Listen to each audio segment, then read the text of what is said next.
sekarang boleh lihat, hampir semua orang di Facebook itu, mohon maaf, berjoget seperti orang yang entahlah. Kadang dipasangnya kamera di dinding tuh, berjoget-joget dia begitu. Biar apa kata dia? Biar banyak followers. Rupanya cari piti. Bapak Ibu, itu sudah disampaikan oleh Nabi dalam hadisnya. Kata Nabi, kalau kau kencingkan Al-Quran, kau akan terkenal. Boleh zam-zam fatu'raf, kencingkan air zam-zam, sumur zam-zam, maka engkau akan terkenal. Sekarang Bapak Ibu, kalau pengen terkenal mudah. Bagi perempuan, buka baju, pakai tank top, pakai celana pendek, berjoget, masyhur, terkenal, pengikutnya banyak. Bagi bapak-bapak, gila sedikit tak apa-apa. Yang penting banyak pendukung. Hasil PT-nya lumayan. Nah, itu yang dicari orang sekarang.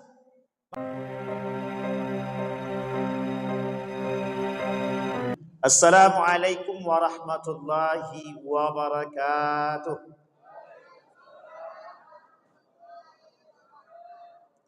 Assalamualaikum warahmatullahi wabarakatuh.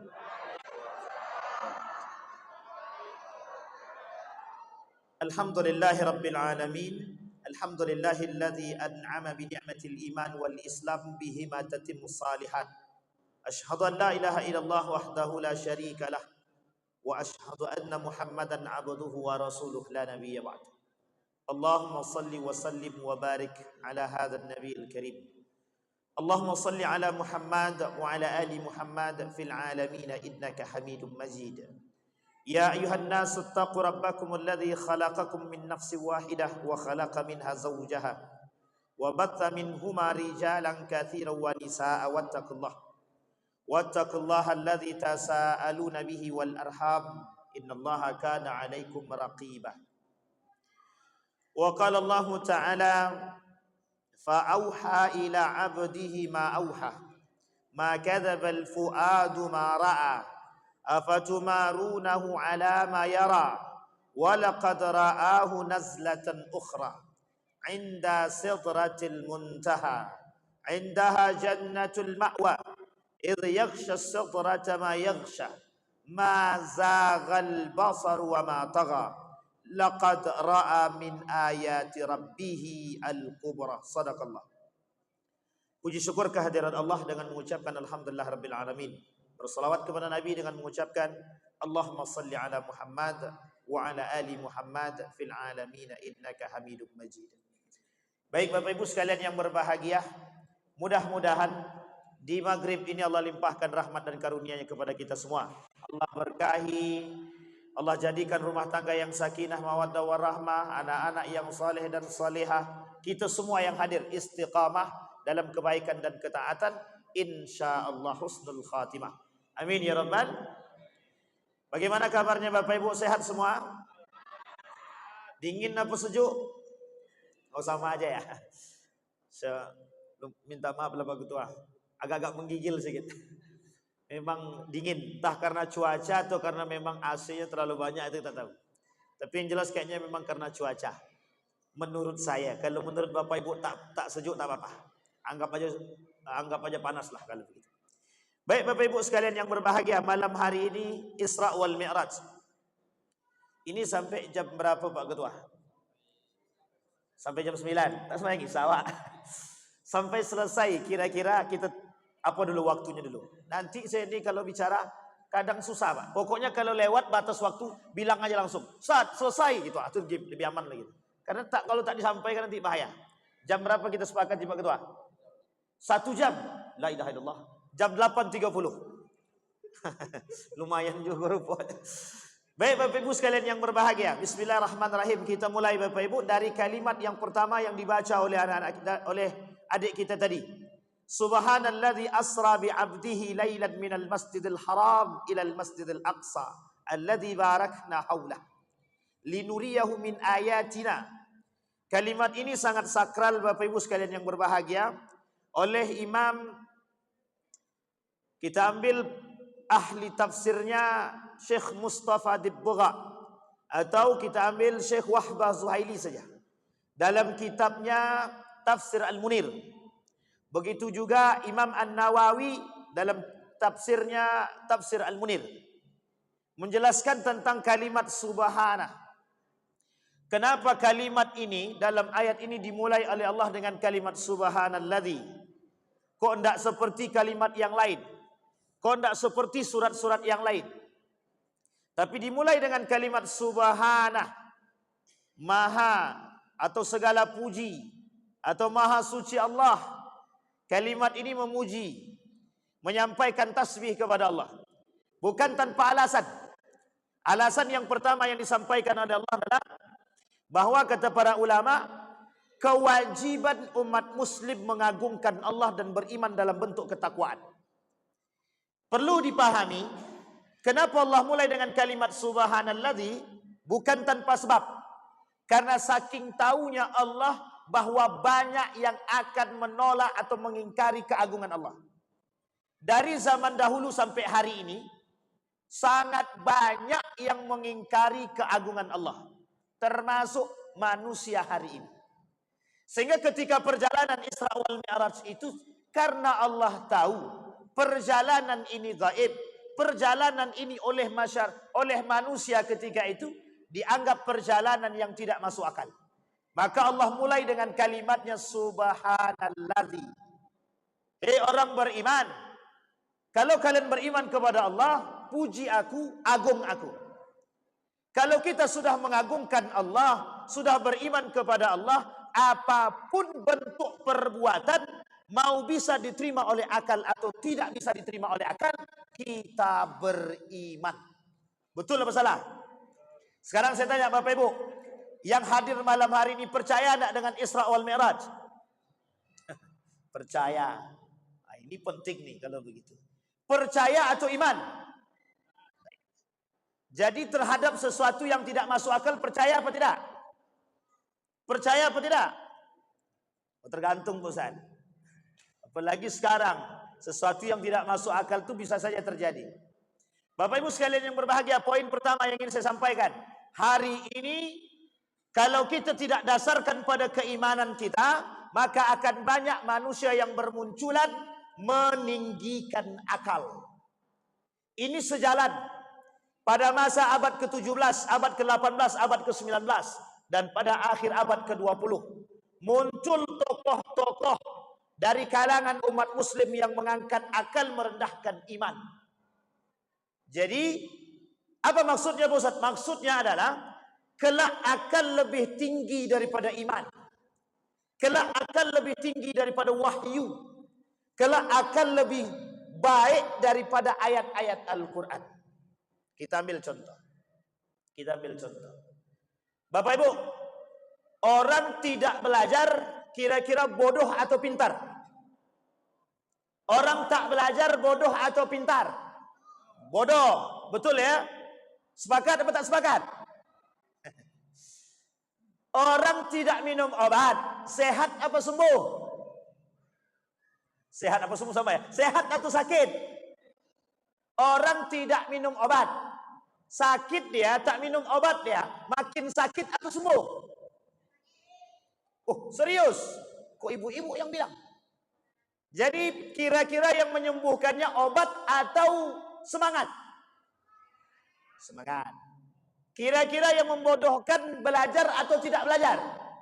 Yang membodohkan dan memintarkan manusia belajar atau tidak belajar? Tapi katanya beriman sama Allah.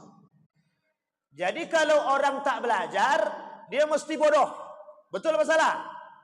Salah. Orang tidak minum obat tidak akan sembuh-sembuh. Betul apa salah? Salah. Ini yang kaitannya dengan iman. Jadi terlalu banyak manusia hari ini yang tak percaya sama Tuhan. Aku ini hidup susah, sampai kiamat tidak akan pernah bisa sukses. Kalau begini-begini aja hidupku. Dia tak percaya sama Tuhan. Dia tak percaya sama Allah. Kaitan mati kecuali Isra wal Mi'raj membutuhkan iman. Untuk bisa percaya terhadap Isra wal Mi'raj ini butuh iman, bukan butuh yang lain. Kalau dinalar dengan logika, mungkin waktu itu tak masuk di akal. Buruk yang berjalan dengan cepat, berwarna putih, kalau dia naikkan mendaki gunung, kaki di belakang jadi panjang. Kalau dia turun dari gunung, kaki depan yang jadi panjang. Oleh sebagian ulama mengatakan, orang Yahudi, Nasrani, kafir Quraisy menolak mentah-mentah. Karena kata mereka, tidak masuk di akal. Sekarang, adakah ajaran agama Islam yang tidak bisa diterima oleh akal, kemudian ditolak mentah-mentah? Ada? Ada atau tidak ada? Ada, Pak. Bukan tidak ada. Sekarang saya tanya, kira-kira hari ini orang-orang yang menikah beda agama bisa diterima oleh akal atau tidak bisa diterima oleh akal? Islam kata menikah beda agama haram. Ada orang dengan akal yang tinggi, dia kata tidak ada haram. Kenapa tidak ada haram? Loh, yang menikah itu siapa? Ya haknya dia. Yang mau nikah kan bukan kita. Apa salah dia menikah? Mau dia menikah dengan agama yang terserah urusan dia. Yang penting cinta. Betul apa salah? Sehingga apa kata mereka? Nikah beda agama itu tidak ada masalah. Boleh saja. Al-Quran itu perlu menyesuaikan zaman. Perlu menyesuaikan akal. Satu poinnya, Pak. Artinya apa? Isra dan Mi'raj itu butuh iman. Kalau dia percaya dengan Allah, maka dia akan percaya dengan seluruh ayat-ayat Al-Quran. Kita lihat, Pak. Kata Allah dalam Al-Quran, innal ladzina yakfuruna billahi wa rusulih. Ada orang-orang yang kufur dengan Allah dan Rasulnya. Kalimat selanjutnya, innal wa yuriduna an yufarriqu bainallahi wa rusulih. Mereka ingin bedakan mana Allah dan Rasulnya. Kalimat selanjutnya, wa yaqulun nu'minu bi ba'din wa nakfur bi ba'd. Gitu deh. Kami beriman kepada sebagian ayat Al-Quran, tapi kami tak beriman kepada sebagian ayat Al-Quran. Ada kelompok tertentu tidak percaya dengan Isra dan Mi'raj, tapi percaya dengan ayat yang lain.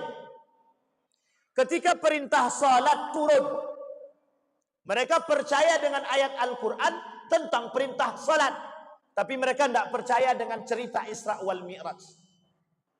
Sekarang Bapak Ibu, boleh dicek di dalam ayat Al-Quran, adakah ayat yang berbicara secara mutlak tentang salat 5 waktu di dalam Al-Quran? Sehingga kata mereka, no, tidak ada ayat yang berbicara tentang asar, tak ada ayat yang berbicara tentang isya, tidak ada ayat yang berbicara tentang subuh. Subuh ada, namanya fajar. Itu pun di artian yang berbeda. Kata mereka kelompok tertentu, orang yang kufur kepada Allah, kata mereka tidak ada ayat yang berbicara tentang kewajiban salat di dalam Al-Quran. Tahu Bapak Ibu namanya? Tahu kan? Siapa nama orangnya? Masih hidup? Masih. Harus tahu, Pak. Itu contoh orang yang kufur dengan Allah. Hidup dia sekarang. Jangankan cerita tentang Isra dan Mi'raj, terhadap perintah kewajiban salat dia berani mengingkari, apalagi Isra wal Mi'raj yang tidak bisa diterima oleh akal menurut mereka. Bapak Ibu sekalian yang berbahagia, Allah mulai dengan kalimat subhanah. Tujuannya puji aku. Puji aku, kata Allah. Kalau kalian telah memuji Allah, berarti kalian beriman kepada Allah. Kalau kita beriman kepada Allah, semua segala sesuatu ketentuannya dikembalikan kepada Allah. Sama, Pak. Anak tidak belajar. Jangan cepat-cepat mengambil kesimpulan orang tidak belajar itu bodoh. Karena ada orang belajar mati-matian, mohon maaf, tak pintar-pintar. Ada orang yang tidak belajar, tapi Allah berikan karamah, Allah berikan kelebihan. Ada. Bukan tidak ada. Bukan kita tak tahu. Bahkan disebutkan dalam Al-Quran tentang kalimat milladunka. Ada kelebihan, ada. Ada orang yang tidak minum obat sehat.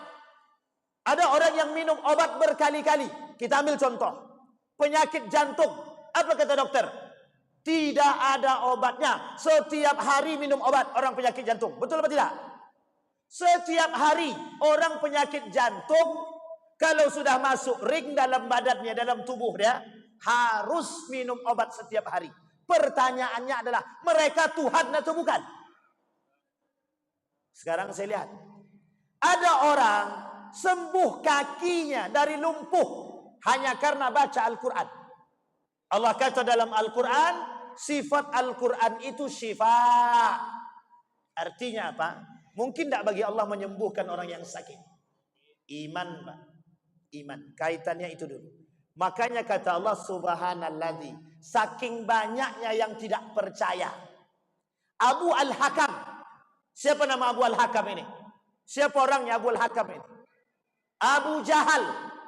Nama lain daripada Abu Jahal, Abu Al-Hakam.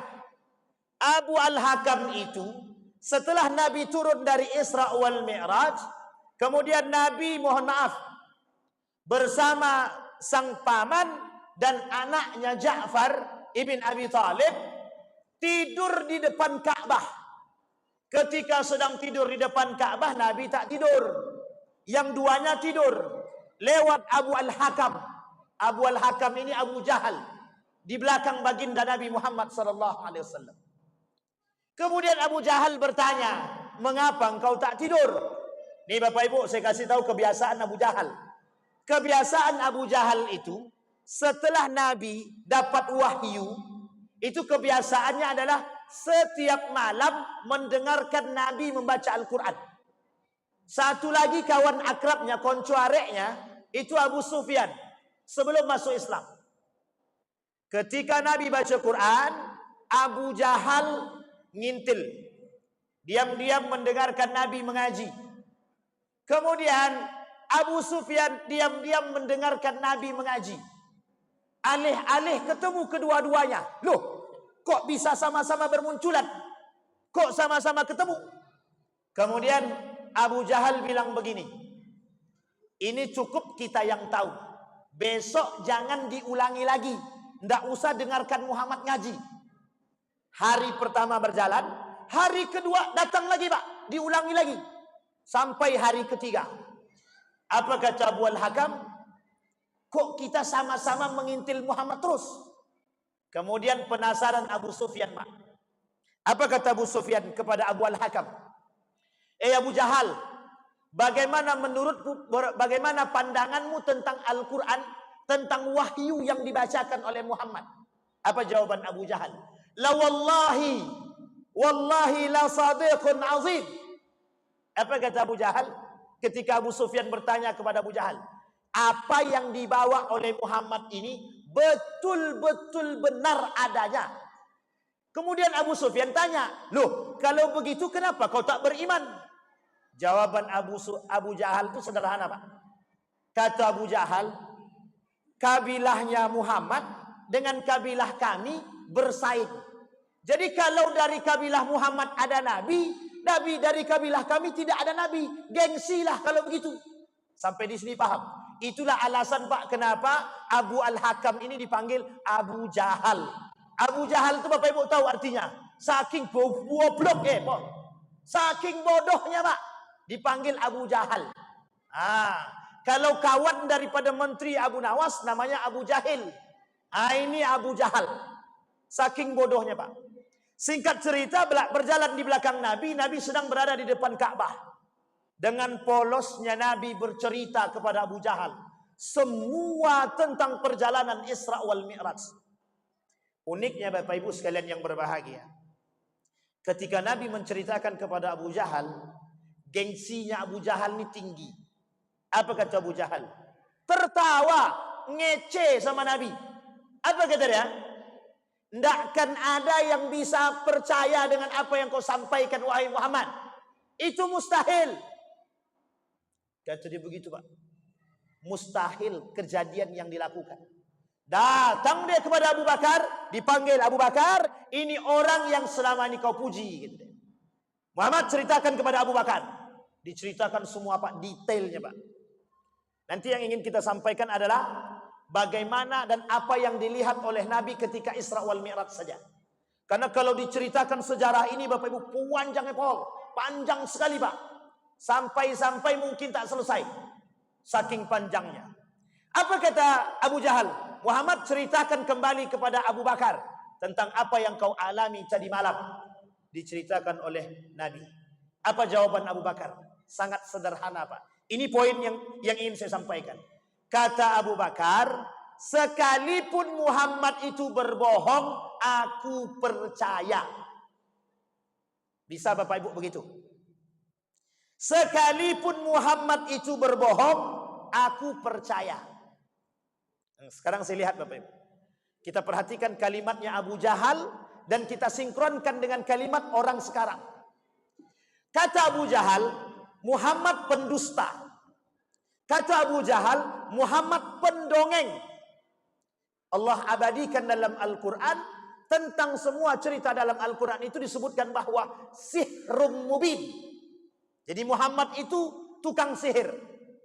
Muhammad tukang sihir. Muhammad tukang dongeng. Allah abadikan dengan kalimat asatirul awwalin. Orang Yahudi, orang kafir Quraisy bilang cerita di dalam Al-Quran, semua yang ada di dalam Al-Quran asatirul awwalin. Kata mereka, dongeng orang terdahulu, dan itu buatan Muhammad, tipu daya Muhammad, produk Muhammad, dan Nabi Muhammad ini pendusta. Sekarang kita lihat, apakah orang zaman dahulu ada karakternya di zaman sekarang? Kita lihat. Akhir-akhir ini bermunculan orang-orang yang mengatakan sama dengan mereka. Apa kata mereka? Cerita di dalam Al-Quran dongeng belaka. Yang bercerita siapa? Kafir Quraisy kah atau Muslim kah? Umat Muslim. Bukan orang kafir, tapi umat Muslim. Apa kata mereka? Ulil Absar Abdallah bilang begini, cerita di dalam Al-Quran bukan persoalan benar atau salah, tapi persoalannya bagaimana cara kita mengambil atau memetik sejarah dan hikmah di balik cerita tersebut. Betul apa salah? Apa-apa ibu-ibu, betul apa salah? Bukan persoalan benar atau salahnya cerita di dalam Al-Quran, tapi bagaimana cara kita memetik hikmah di balik cerita. Betul apa salah? Ibu-ibu, betul apa salah? Betul? Apa-apa, betul apa salah? Betul. Betul-betul salah. Ragu Pak. Kita saja yang dah hadir di sini betul semua kata-kata. Bapak Ibu, kalau percaya dengan Al-Quran 100% benar. Nah, itu Pak, cerita dalam Al-Quran itu Pak. Jadi orang zaman sekarang ini karakternya lebih jahiliyah daripada jahiliyah dahulu. Jahiliyah dahulu Bapak Ibu, dia bilang begini, hari ini kami menyembah Tuhan kalian, besok kalian sembah Tuhan kami. Surat Al-Kafirun. Masih ingat ya? Surat Al-Kafirun. Orang jahiliyah sekarang semua agama benar. Coba bayangkan. Jadi tidak ada iman kepada Allah. Makanya kata Allah, kalimat pertama yang Allah munculkan, subhanallazi. Hanya orang beriman yang percaya kepada Allah. Hanya orang beriman yang yakin dengan Al-Quran.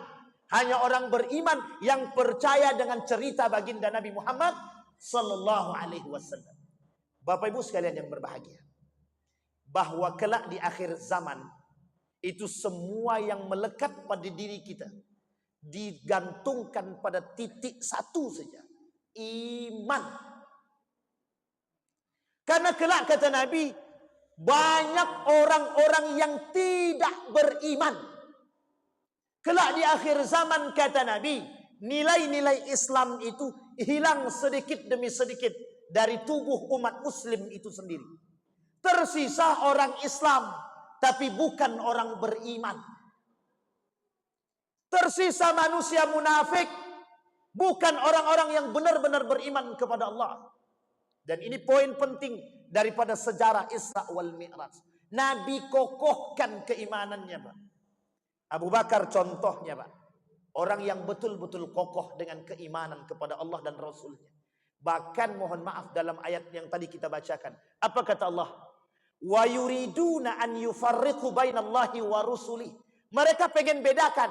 Kami cuma beriman kepada Allah, tapi kami tak beriman kepada Muhammad. Atau sebaliknya, kami beriman kepada Muhammad, tapi kami tak beriman kepada Allah. Bayangkan Bapak Ibu, hari ini bermunculan di tengah umat muslim hari ini manusia yang sama dengan apa yang terjadi pada masa dahulu. Kurang jahiliyah apa sekarang? Sangat-sangat jahiliyah sekarang itu. Jahiliyah dahulu mereka nggak ngerti.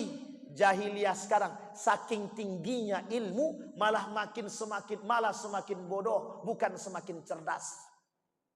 Bukan semakin beriman, tapi justru semakin membodohi orang-orang beriman. Maka butuh satu, kokoh, iman yang kokoh. Ditunjukkan dalam sejarah Isra wal Mi'raj. Kenapa diperjalankan Nabi di malam hari? Karena sifatnya gaib ini Bapak Ibu, mohon maaf, terhadap sesuatu yang gaib, orang butuh akal sehat untuk mencerna. Pertanyaannya, bagaimana mencerna sesuatu yang gaib?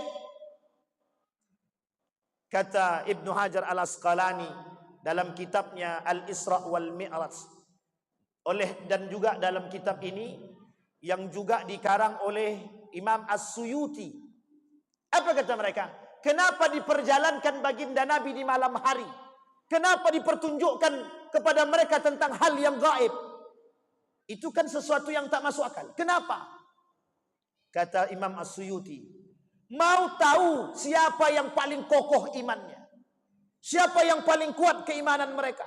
Siapa yang benar-benar beriman kepada Allah dan Rasulnya? Bapak Ibu sekalian yang berbahagia, tidak usah jauh-jauh. Perubahan kiblat dari Masjidil Aqsa ke Masjidil Haram. Orang Yahudi dan Nasrani di Madinah semua murtad hanya karena perpindahan kiblat.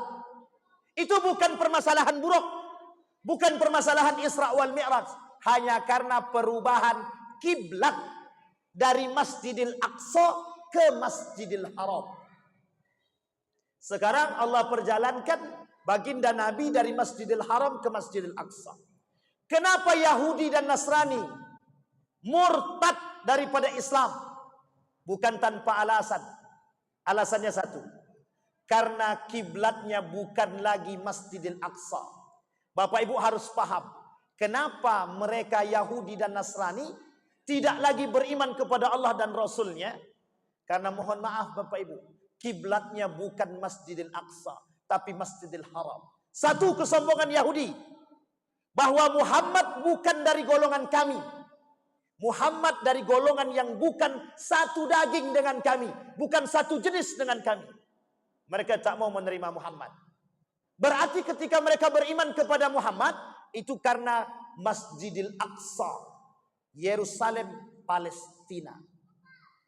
Makanya Bapak Ibu, kenapa Yahudi, Israel sampai hari ini akan tetap merebut Palestina? Bukan persoalan tanah kelahiran Palestina, bukan.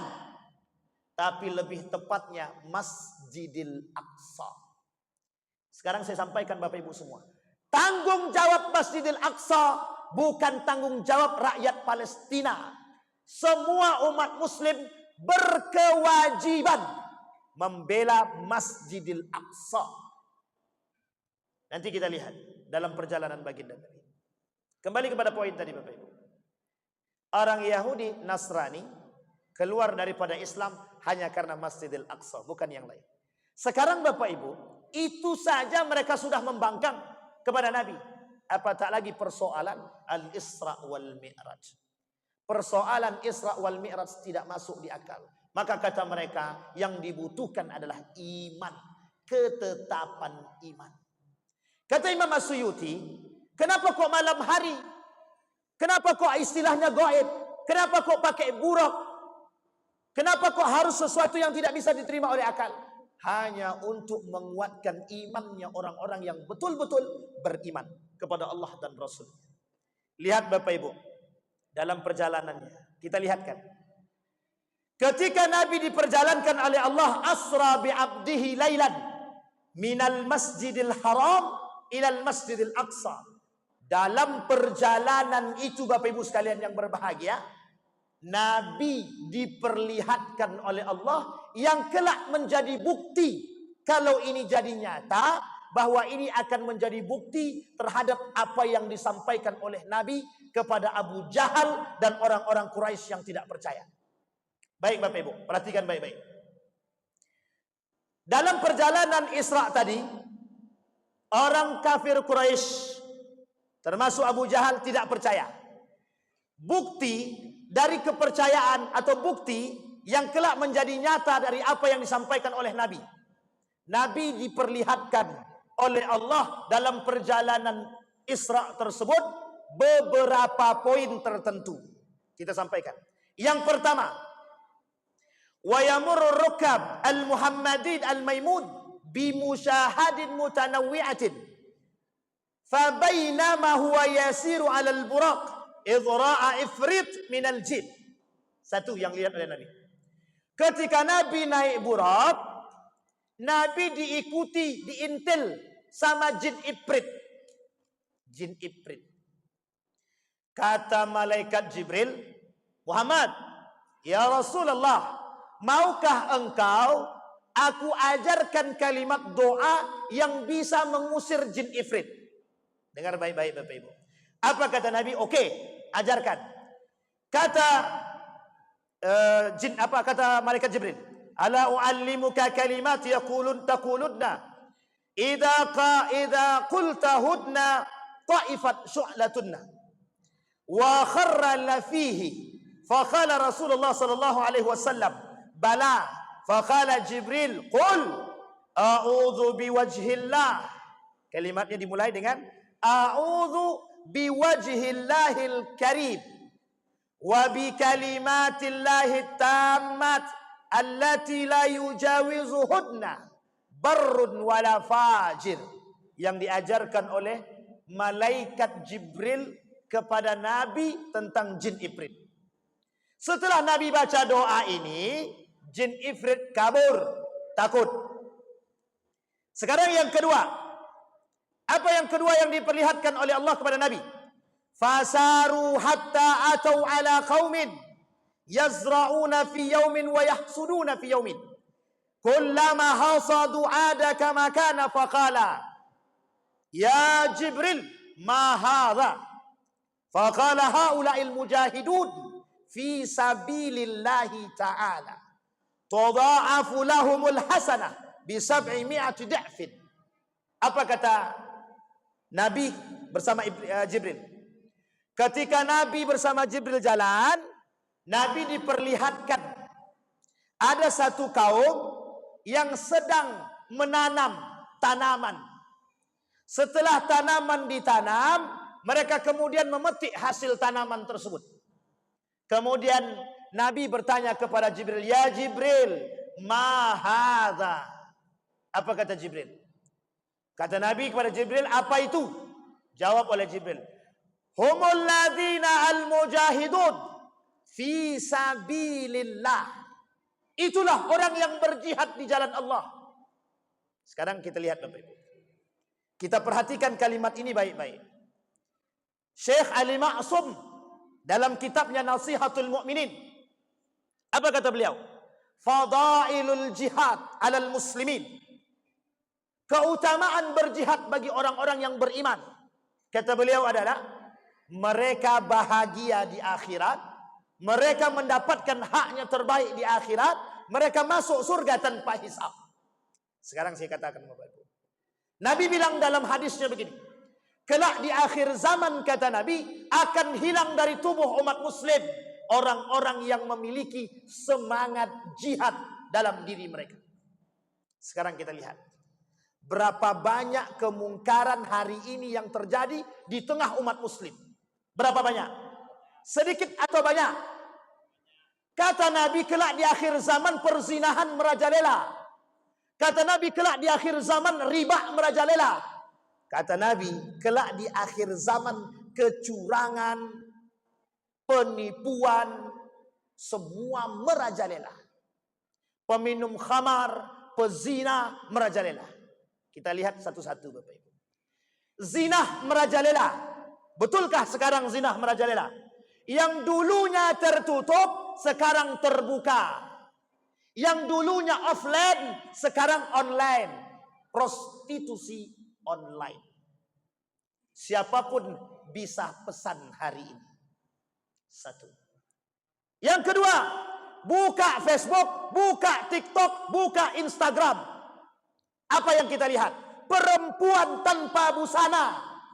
Perempuan menampakkan aurat. Yang mohon maaf, oleh laki-laki itulah yang paling enak untuk dinikmati. Cuci mata dengan api neraka. Disampaikan oleh Nabi. Kita lihat nanti Bapak Ibu. Ada enggak kalimat itu disampaikan, diperlihatkan kepada Nabi? Satu. Yang ketiga, bukan satu lagi, yang ketiga. Kata Nabi, riba merajalela. Di tengah umat muslim riba merajalela. Sekarang kita lihat. Riba mana yang tidak ada hari ini? Semua transaksi muamalah harus diiringi dengan riba. Beli mobil pakai riba, beli motor pakai riba, leasing. Leasing itu, mohon maaf, jangan ada yang tersinggung, jangan ada tersinggung. Leasing yang pakai bunga bank atau yang pakai bunga itu salah satu jalan menuju neraka. Kenapa begitu? Riba. Orang yang masih main begini akan Allah perangi. Akan Allah perangi. Sekarang pertanyaannya adalah, di mana semangat jihadnya orang beriman? Bapak Ibu, coba cek baik-baik dalam toko-toko yang cukup besar. Seperti Indomaret, Alfamart, dan swalayan-swalayan yang lain. Yakinkah mereka tidak memperjualbelikan, mohon maaf, bir bintang, kampot, dan minum khamar yang lain? Perhatikan baik-baik. Maka bukan tanggung jawab kepala dinas, bukan tanggung jawab Pak Kades, bukan tanggung jawab gubernur, bukan tanggung jawab bupati. Kita semua bertanggung jawab dengan catatan, dengan cara yang ma'ruf. Pak Kades, toko itu menjual minuman khamar. Kalau Pak Kades tak sanggup, kami yang turun tangan.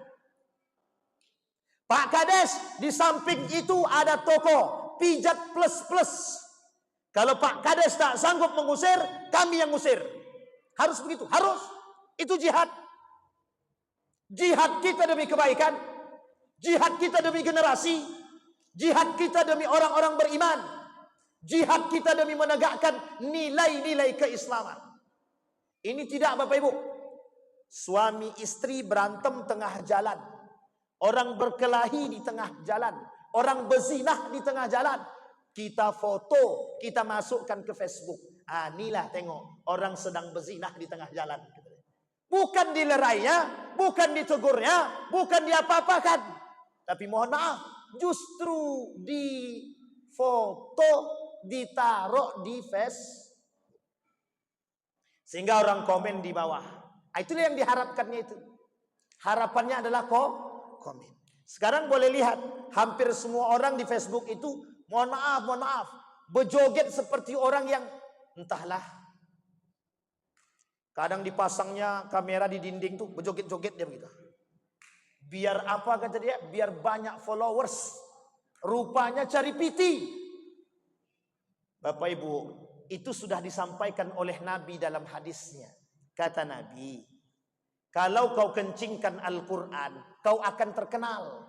Buli zam-zam fatu'raf. Kencingkan air zam-zam, sumur zam-zam, maka engkau akan terkenal. Sekarang Bapak Ibu, kalau pengen terkenal mudah. Bagi perempuan, buka baju, pakai tank top, pakai celana pendek, berjoget, masyhur, terkenal, pengikutnya banyak. Bagi bapak-bapak, gila sedikit tak apa-apa. Yang penting banyak pendukung. Hasil PT-nya lumayan. Nah, itu yang dicari orang sekarang. Maka mohon maaf Bapak Ibu, zina itu bukan hanya sekedar berhubungan badan. Zina pakaian, zina mata, zina telinga, zina tangan, zina kaki. Semua sekarang penuh dengan perzinahan. Bapak Ibu sekalian yang berbahagia punya anak laki-laki dan perempuan. Pernahkah Bapak Ibu kontrol anakku pernah enggak yang menggonceng perempuan lain? Tolong perhatikan baik-baik. Kalau mereka sudah pernah membonceng perempuan lain, maka tolong diingatkan, nak, kau belum menikah, jangan jadi penghuni neraka. Lu orang tua sekarang biasa aja kok. Dengan anaknya mohon maaf, datang laki-laki ke rumah, Pak, aku mau bawa anak bapak nonton. Kata bapaknya, jangan pulang malam-malam ya nak. Coba. Kalau ada orang tua begitu, berarti orang tua yang sedang tidak sayang dengan anaknya dan menyuruh anaknya masuk neraka. Yakin Bapak Ibu, punya anak perempuan dan laki-laki, siap digandeng oleh orang lain? Siap anak-anak ibu yang perempuan dibonceng laki-laki lain? Belum muhrim Pak. Apa kejawaban anak itu? Orang mamaku dulu kayak gitu kata dia. Ah, itu masalah kalau begitu. Sampai di sini bisa dipahami. Kembali yang kedua. Kita butuh semangat jihad hari ini Pak. Terutama mohon maaf. Jihad kita melawan Israel hari ini. Kita bantu rakyat Palestina dengan berbagai macam donasi silahkan. Tapi ada yang kedua jihad kita Bapak Ibu. Tetap boikot produk Israel. Apapun itu alasannya. Mau badan gatal-gatal, mau tidak bisa pakai sabun yang lain, pakai tanah saja. Orang zaman dulu mandi sabunnya batu. Kami kalau tak pakai Unilever Pak Ustaz, badan kami gatal-gatal. Itu tak ada semangat jihad dalam diri dia. Bapak Ibu, produk Israel itu bukan 1.000. Produk Israel itu 100.000 lebih. Jadi, pendapatan mereka dari pendapatan produk saja itu cukup untuk membasmi dan membumi hanguskan rakyat Palestina. Satu hari mereka butuh 1 triliun lebih untuk kelengkapan senjata membunuh rakyat Palestina. Yang masih makan di KFC, di Starbucks, McDonald, yang masih beli Aqua dan lain sebagainya, Silver Queen, Pizza Hut, semua mereka mendonasikan untuk perjuangan Israel. Saya sampaikan sama Bapak Ibu. Ini semangat juang Bapak Ibu. Hari ini musuh kita bukan hanya Yahudi. Tapi musuh kita hari ini mereka yang benci dengan Islam. Namanya Islamophobia. Donald Trump termasuk orang yang paling benci dengan Islam. Jadi kalau kita masih mau mendukung mereka, maka mohon maaf Bapak Ibu, dengan lantang kami katakan masih banyak manusia-manusia munafik di tengah umat muslim itu sendiri. Kalau kita percaya kepada Allah dan kita yakin dengan semangat jihad yang dikatakan oleh baginda Nabi, yang diperlihatkan oleh Nabi, kelak kata Nabi di akhir zaman sangat sedikit orang-orang yang berjihad. Mohon maaf Bapak Ibu. Bapak Ibu jalan, ketika jalan nampak saudara kita, azan berkumandang, saudara kita masih di warung kopi. Saya tanya Bapak Ibu ajak enggak mereka sholat? Yang Bapak Ibu jalan lewat depan warung kopi, kenal Bapak Ibu dengan mereka, pertanyaan saya adalah, Bapak Ibu ajak enggak mereka ke masjid? Jadi jangan bermimpi kalau masjid kita penuh. Perhatian umat muslim dengan muslim yang lain, termasuk dalam masalah ibadah, sangat minim. Betul apa salah? Jangankan tetangga di warung kopi pusat, anak kami saja tak kami ajak. Bapak Ibu sekalian yang berbahagia, kata Nabi, kelak di akhir zaman perhatian umat muslim terhadap agama berkurang sedikit demi sedikit. Maka yang tersisa kata Nabi, wa yabqal huthalah. Maka yang tersisa dari umat muslim itu adalah keburukan. Kenapa? Setiap orang di antara muslim berpikir tentang ibadah mereka masing-masing. Jangan mimpi masuk surga. Kalau kita masih berpikir masuk surga sendiri-sendiri. Kata Allah dalam Al-Quran, wasiqal ladzina taqaw rabbahum ilal jannati zumara. Masuk surga itu bareng-bareng, tidak sendiri-sendiri. Jadi kalau yang mau masuk surga sendiri-sendiri, entar dulu. Sampai di sini paham Bapak Ibu? Ini yang penting untuk kita sampaikan. Yang ketiga Bapak Ibu, itu sudah yang diperlihatkan oleh Allah dalam perjalanan Isra. Itu yang kedua. Sekarang yang ketiga. Nabi dalam perjalanan mencium bau yang sangat-sangat bau, harum, ar-raihah. Ya Jibril, ma hadhihi ar-raihah. Kata Nabi, Jibril, bau harum apa ini? Kemudian Jibril sampaikan, ini adalah Masyitoh. Masyitoh anaknya Fir'aun yang dibakar hidup-hidup oleh bapak kandungnya. Bapak Ibu, ini ilustrasi. Ilustrasi. Jika ada anak yang mohon maaf, ibadahnya kuat, bagus ibadahnya, pengen dia sekolah agama, belajar agama, bapaknya nggak pengen, anaknya sekolah agama, bagian daripada Fir'aun. Jangan tersinggung. Jangan tersinggung. Memang begitu keadaannya. Orang tua zaman dahulu, mereka katakan begini, mau jadi apa kalian kalau sekolah agama? Paling mohon maaf, lulus dari sekolah, tukang baca Yasin, tukang jadi imam di masjid, tukang muazzin. Coba bayangkan, orang zaman dulu berpikir begitu Pak. Sampai hari ini Pak. Mungkin itu cuma di sana, tidak di sini.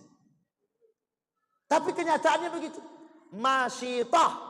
Anak yang dipaksa oleh orang tuanya untuk mengakui Fir'aun Tuhan. Apa kata dia? Allah Rabbi wa Rabbuk. Kata Masyitah, Allah itu adalah Tuhanku dan Tuhanmu. Kepada bapaknya. Diambil Masyitah, dilemparkan ke api. Menangis ibunya. Apa jawaban anaknya? Tidak usah takut ibu. Ya, bunda tidak usah takut. Kita tetap akan bersama kelak di surga. Sampai hari meninggalnya, sang istri akan tetap dalam kondisi murni fitrah kepada Allah.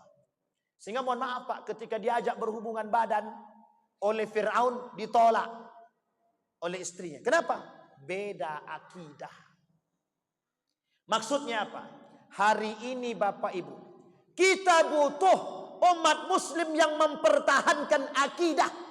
Penyelewengan akidah, penyimpangan akidah akan terus dilakukan oleh kafir Quraisy, Nasrani dalam misi misionaris dan orang-orang munafik untuk merusak akidah kita. Kita ambil contoh. Kata Majelis Ulama Indonesia kemarin, haram mengucapkan selamat Natal. Muncul manusia-manusia munafik yang mengatakan tidak apa-apa mengucapkan selamat Natal. Padahal yang mereka lawan adalah fatwa Majelis Ulama Indonesia. Pak, kalau kita begini terus, kita yang dilibas orang. Kata mereka, kami menikah, kami tak pengen punya anak, dan itu haknya kami. Kami menikah mau punya anak, mau tidak urusan kalian. Sehingga muncul satu kelompok namanya child free.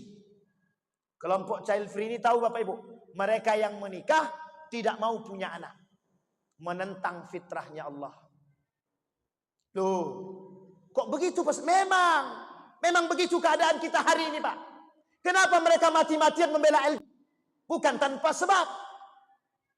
Hanya untuk menggoyangkan akidah kita, orang yang beriman. Bapak Ibu sekalian yang berbahagia, hari ini bermunculan orang-orang yang mengatakan, apa kata mereka? Semua agama itu sama-sama benar menuju Tuhan yang satu. Hanya saja cara menuju Tuhan yang satu itu yang berbeda. Sekarang saya tanya Bapak Ibu, rusak apa tidak akidah kita dibuatnya? Rusak apa tidak akidah kita dibuatnya? Kita butuh masyito. Kita butuh anak-anak yang kokoh akidahnya Pak. Anak mau ke masjid, bapaknya yang nggak suka. Anak mau mengaji, bapaknya yang ngelarang. Mohon maaf Bapak Ibu, bukan tidak banyak. Sangat banyak sekali. Ketika anaknya pengen jadi penghafal Quran, apa kata bapaknya? Ngapain kau menghafal Quran? Tidak ada gunanya pun. Susah nanti cari kerjaan. Coba bayangkan. Kita dirusak, Pak. Yang merusak bukan orang yang jauh dari kita, Pak. Kadang-kadang mohon maaf, berada di lingkungan kita. Maka tak salah, Pak. Lihat, ujian bagi para nabi, ujian para orang-orang saleh. Siapa ujian mereka? Keluarga mereka, Pak. Nabi Ayub, Nabi Nuh, Nabi Daud, dan semuanya, Pak. Rata-rata ujian mereka adalah keluarga mereka sendiri. Nabi Muhammad, lingkaran Nabi siapa? Keluarganya semua. Bahkan pamannya, yang terdekat, yang bahagia dengan kelahirannya. Bahagia dengan kelahirannya. Tapi kemudian, yang paling pembangkang terhadap baginda Nabi Muhammad sallallahu alaihi wasallam. Isyaratun bagi kita, Pak, yang dilihat oleh Nabi, wanita yang kokoh akan akidahnya. Apa janji Allah bagi orang yang kokoh akidahnya? Janji Allah, Bapak Ibu, bagi orang yang kokoh akidahnya, Allah masukkan ke dalam surganya, Pak. Dan mohon maaf, Pak, orang yang mati seperti Masyitoh masuk surga tanpa hisab. Tidak perlu dihisab, Pak. Tidak perlu dihisab. Pernah terjadi, pernah Yasir ibn Amr. Yasir ibn Amr, bapaknya dibunuh, ibunya dibunuh. Kemudian mohon maaf. Apa kata Yasir ibn Amr? Aku lepaskan engkau, kata Abu Jahal, kata Abu Lahab, aku lepaskan engkau dengan catatan kau rusak akidahmu. Kau bilang kau keluar daripada Islam. Apa kata Yasir ibn Amr? Aku keluar daripada Islam. Setelah Yasir ibn Amr keluar daripada Islam, dilepaskan Yasir ibn Amr, bertemu dengan baginda Nabi Muhammad SAW, tidak ditegur Nabi 3 hari. Nabi ditegur oleh Allah. Artinya apa, Pak? Boleh kita melakukan perbuatan, mohon maaf, keluar daripada pernyataan tersebut, tapi tidak keluar dari hati. Kalau kaitannya dengan kematian. Kalau tak ada kaitan dengan kematian, jangan kita rusak akidah kita. Karena mohon maaf, Pak, kata para ulama, ada 5 poin yang menyebabkan terjadinya penyimpangan akidah. Satu di antaranya, kebodohan terhadap akidah yang sahih, yang benar, yang baik. Sampai di sini bisa dipahami, Bapak Ibu. Satu di antaranya perbuatan akidah yang rusak itu, Bapak Ibu, mohon maaf, percaya yang menyembuhkan itu obat. Percaya yang memintarkan itu adalah belajar. Itu akidahnya rusak. Yang menyembuhkan Allah, yang mempintarkan Allah, wattaqullah wa yu'allimukumullah, kata Allah. Bertakwa kalian kepada Allah. Aku cerdaskan. Wasilahnya belajar, ikhtiarnya belajar, ikhtiarnya minum obat. Tapi jangan yakini bahwa obat yang menyembuhkan. Jangan yakini bahwa dukun yang menyembuhkan. Jangan yakini bahwa belajar yang mencerdaskan. Salah satu cara, mohon maaf, orang orientalis merusak akidah kita dengan bahasa yang sederhana seperti ini, Bapak Ibu. Maka Nabi katakan, Bapak Ibu, Nabi katakan dalam hadisnya, setiap orang yang ingin melakukan perbuatan apapun itu, hadirkan Allah dalam diri dia. Bagaimana caranya? Bismillahirrahmanirrahim. Betul apa salah? Tadi Bapak Ibu keluar dari rumah pakai bismillah apa tidak? Kami kan mau ke masjid, Pak Ustaz. Otomatis lah tuh. Belum tentu. Belum tentu. Banyak orang yang keluar dari rumahnya menuju masjid. Kata Imam Al-Ghazali, di tengah perjalanan justru tidak mendapatkan keutamaan Allah. Tapi mohon maaf, Allah masukkan ke dalam neraka. Karena apa? Karena hati mereka tidak terpaut kepada Allah. Hati-hati, Pak. Ini persoalan iman. Kembali, Pak. Kemudian, ini waktu tinggal 5 menit, Pak Ketua. Kita langsung potong atas. Dari sekian banyak, Bapak Ibu, perjalanan yang diperlihatkan oleh Allah kepada baginda Nabi Muhammad SAW. Satu yang dikokohkan oleh Nabi. Dalam nilai poin penting, kata para ulama. Saya ambil pandangan Syekh Najmuddin Al-Ghaithi. Dalam kitab beliau, Al-Isra' wal Mi'raj. Kata beliau satu saja. Mengokohkan generasi dengan persoalan ibadah yang terutama solat. Bapak Ibu, saya sampaikan satu hadis Nabi. Kata Nabi, kelak di akhir zaman yang akan hilang dari simpul agama umat muslim dan agama Islam adalah simpul terakhir yang hilang dari agama Islam adalah simpul salat. Simpul salat. Yang kedua, kata Nabi, kelak kata Nabi di akhir zaman akan muncul pemimpin-pemimpin yang suka mengakhirkan salat. Jangan tersinggung. Itu Nabi yang bilang, bukan saya. Kata Nabi, kelak di akhir zaman akan muncul pemimpin-pemimpin yang suka mengakhirkan salat. Yang kedua kata Nabi, akan hilang dari tangan atau dari umat Islam, dari agama Islam, simpul yang terakhir namanya salat. Paham maksudnya Bapak Ibu kalimat hadis ini? Maksudnya paham Bapak Ibu ya? Maksudnya cuma satu. Kelak salat itu akan hilang dari generasi-generasi kita. Kok bisa begitu Pak Ustaz? Kita ambil contoh. Lebih baik mana? Salat di kafe atau salat di masjid? Di masjid apa di kafe? Sekarang saya sampaikan sama Bapak Ibu. Bapak Ibu kalau mengingatkan anaknya untuk salat bagaimana? Nah, yang penting engkau salat. Dimanapun engkau berada, jangan tinggalkan salat ya nak. Yang penting engkau salat. Betul apa salah? Sekarang saya tanya. Kalau anak Bapak Ibu pergi ke kafe, salatnya di mana? Salatnya di mana Ibu-ibu? Di kafe. Kalaupun dia salat di kafe. Kalau tidak, mohon maaf, dia akhirkan salat, nanti dia salat di rumah. Betul apa salah? Baik, yang penting dia salat. Sekarang kita lihat Bapak Ibu. Berapa banyak jumlah yang mengisi masjid? Lebih banyak ke kafe apa ke masjid? Yang kita sampaikan kepada anak, nak, yang penting engkau salat. Mau di kafe, mau di mall, mau dimanapun engkau berada, yang penting engkau salat. Sehingga mohon maaf, tidak ada yang mengisi masjid. Kita sampaikan kepada anak yang penting salat. Mau terakhir dia salat, mau di awal dia salat, mau di kafe dia salat, yang penting engkau salat. Betul apa salah? Sekarang saya tanya, pernah nggak kita berkata dan berpikir bahwa apa yang kita sampaikan itu dicerna oleh mereka? Ketika maknya suruh salat, nak sudah salat, nak sudah mak, yang penting kan aku sudah salat. Mau aku salat di masjid, mau aku salat di rumah, atau mau aku salat di kafe, di mall dan lain sebagainya, yang penting aku salat. Pertanyaannya, siapa yang isi masjid? Yang isi masjid siapa? Isyarat Nabi diperjalankan dari Masjidil Haram ke Masjidil Aqsa bukan tanpa sebab. Masjid di akhir zaman lambang keselamatan umat mukmin. Kalau mereka tidak kembali kepada masjid, mereka akan hancur. Sekarang saya lihat Bapak Ibu. Sebaik-baiknya masjid, sebaik-baik tempat kata Nabi masjid, seburuk-buruk tempat adalah pasar. Sekarang berapa banyak orang yang datang ke masjid ketimbang orang yang datang ke mall? Ukur sendiri Bapak Ibu. Lebih banyak mana? Ke mall apa ke masjid? Ketika mall dapat diskon 50%, plus 20%, plus 30%. Kira-kira pilih masjid apa mall?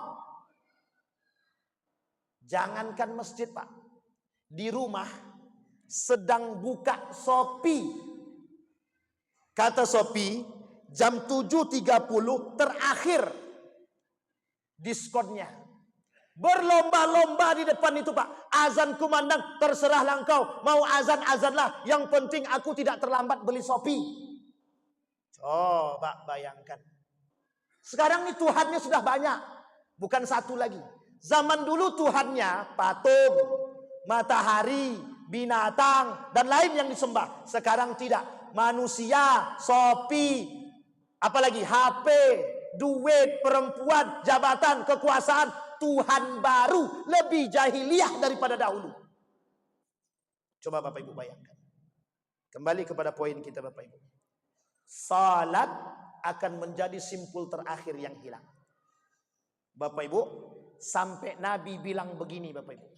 Di dalam hadisnya. Man tarakas salah fahuwal kafir. Yang meninggalkan salat kafir. Sampai Allah bilang dalam Al-Quran. Ma salakakum fi saqar? Kenapa kalian masuk dalam neraka Saqar? Lam nakum minal musallin. Kami tidak solat. Walam nakum nut'imul miskin. Kami tak memberi makan orang miskin. Itu Allah yang bilang. Sekarang saya lihat tafsirnya Bapak Ibu. Ibnu Katsir bilang, itu yang masuk neraka Saqar itu bukan orang yang meninggalkan solat, tapi orang yang melalaikan solat. Kalau dia meninggalkan solat dan tidak solat sama sekali, kafir. Maksudnya apa? Kufur. Nerakanya Jahannam. Innallaha jami'al munafiqina wal kafirina fi jahannama jami'a. Bapak Ibu sekalian yang berbahagia, begitulah pentingnya solat menjadi satu-satunya yang pertama yang akan dihisap di hari kiamat. Sekarang tergantung kepada Bapak Ibu semua, tergantung kepada kita. Pengen atau tidak pengen anak-anak kita, mohon maaf, untuk sholat itu tergantung pada kita. Kenapa Nabi syaratkan? Boleh. Asam urat. Itu. Lah tuh. Banyak orang tak ke masjid gara-gara asam urat. Kalau dia sakit, tak perlu kita mengkhawatirkan. Kalau masih bisa orang buta dengar azan datang ke masjid. Itu kata masa Nabi. Sekarang Bapak Ibu sekalian yang berbahagia. Dalam ilmu fikih, itu diperbolehkan orang yang berudzur. Mohon maaf. Hujan saja boleh dikodok. Hujan tuh. Kalau sakit, mohon maaf Ustaz, kami sakit kaki. Tidak mungkin kami ke masjid dah. Ya itu terserah. Kalau sakit. Tapi kalau sehat, dia tidak mau ke masjid. Berarti ngapa? Dia sehat, tak mau ke masjid. Mohon maaf Pak, mohon maaf. Itulah kekurangan kita hari ini. Itulah kekurangan kita. Makanya dibutuhkan jihad bersama Pak. Bapak Ibu semua, kita ini berjihad sama-sama. Untuk mengajak orang ke masjid Pak. Mohon maaf, saya tidak memuji. Tapi satu-satunya kelompok yang hari ini berani mengajak orang ke masjid cuma jamaah tabligh Pak. Ketok pintu dipukul berkali-kali tetap dia ngajak orang Pak. Kenapa? Karena cinta dia Pak sama kita. Mohon maaf Pak, mengaku cinta kepada Allah dan Rasulnya, mengajak orang berani sholat pun tak mau kita. Saya pernah ngajak orang Pak, ditempelengnya muka saya Pak, tak mau saya ngajak lagi, sakit. Tapi bayangkan dengan jamaah tabligh Pak, diinjak sudah, dipukul sudah, apalagi kurang pukulnya. Tapi kenapa dia tetap berani? Paman saya saksinya Pak. Tukang pukul, tukang narkoba, keluar masuk penjara. Saya yang mau ruqyah pun tak sanggup. Saya keponakan dia Pak, tak sanggup. Datang jemaah tabligh itu 5 kali Pak. Setiap datang kena pukul jemaah tabligh itu. Yang terakhir kata paman saya ikut ke masjid. Kata paman saya ikut ke masjid. Besok jangan datang ke rumah saya lagi. Setelah sekali itu cuman Pak dia ikut. Datang dia ke masjid, setelah itu mohon maaf Pak, sampai hari ini belum pernah meninggalkan masjid. Cuman 5 kali, tapi mohon maaf Pak, tanggunglah resiko. 5 kali kau nak pukul Pak.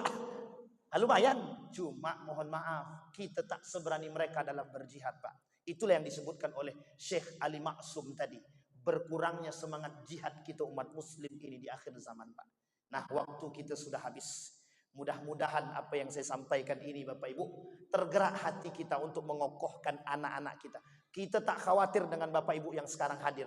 Yang kita khawatirkan generasi 20 tahun yang akan datang Pak. Mohon maaf. Jangan sampai mereka lupa dengan sholat. Terutama sholat di dalam masjid. Yang kita ajak adalah sholat di masjid. Yang benar kita ajak mereka sholat ke masjid. Bukan yang penting mereka sholat. Saya kira itu saja Bapak Ibu sekalian yang berbahagia. Mudah-mudahan dari peringatan Isra wal Mi'raj ini semakin mengokohkan iman kita dan semakin memperkuat ibadah kita terutama dalam salat kita. Mudah-mudahan kita termasuk orang-orang yang musallin yang dijanjikan oleh Allah di dalam surganya. Amin ya rabbal alamin. Terakhir Bapak Ibu, orang yang menjaga salat 5 waktu kata Nabi dalam hadisnya masuk surga tanpa hisab. Insya Allah. Fa'tabiru ya ulil absar la'allakum tuflihun. Kita berdoa kepada Allah. أعوذ بالله من الشيطان الرجيم بسم الله الرحمن الرحيم الحمد لله رب العالمين حمد الشاكرين حمد النائمين حمد يوافي نعمه ويكافئ مزيده يا ربنا لك الحمد كما ينبغي لجلال وجهك الكريم وعظيم سلطانك اللهم صل على محمد وعلى آل محمد في العالمين إنك حميد مجيد يا حي يا قيوم يا فتاح يا عليم يا عزيز يا غفر يا رب العالمين اللهم فقهنا في الدين وعلمنا التأويل اللهم اجعل تجمعنا تجمعا مرحوما واجعل تفرقنا من بعده تفرقا معصوما اللهم انصر من نصر الدين واخذل من خذل المسلمين اللهم انصر إخواننا المجاهدين في فلسطين وفي غزة وفي كل مكان اللهم دمر اليهود اللهم أهلك الكفرة والمبتدعة والمشركين أعداءك أعداء الدين اللهم اجعل القرآن العظيم ربيع قلوبنا ونور صدورنا وجلاء أحزاننا وذهاب همومنا وغمومنا ربنا هب لنا من الصالحين ربي اجعلني مقيم صلاة ومن ذرية ربنا وتقبل دعاء اللهم اختمنا بحسن الخاتمة ولا تختمنا إلا بحسن الخاتمة ربنا آتنا في الدنيا حسنة وفي الآخرة حسنة وقنا عذاب النار والحمد لله رب العالمين السلام عليكم ورحمة الله وبركاته.